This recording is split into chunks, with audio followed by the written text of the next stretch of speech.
నువ్వు వాళ్ళ అమ్మగారిలాగా ఉంటావు చూడగానే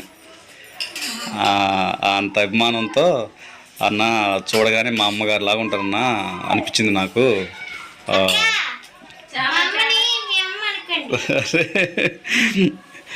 అంటే వాళ్ళ అమ్మగారిలాగా ఉంటావు అంట నువ్వు. ఎంతో నాకు చాలా ఇష్టం అన్న. పిల్లలన్నా నిహారిక అక్క అన్న చాలా ఇష్టం. వదిన అన్న నిహారిక వదిన అన్న చాలా ఇష్టం.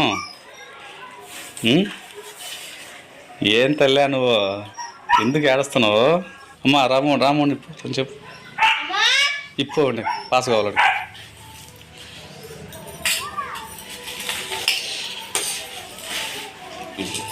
వాళ్ళ అమ్మానికి పంపించారు, నిన్ను ఏడవమని కదా పంపించింది. సంతోషంగా ఉంటామని పంపించారు. సరేనా? ఏడవకూడదట, ఏడవకట. సరేనా? అక్కడ నిహారిక చిన్నపిల్ల కదా తినలే కానీ తన బాధ తంది.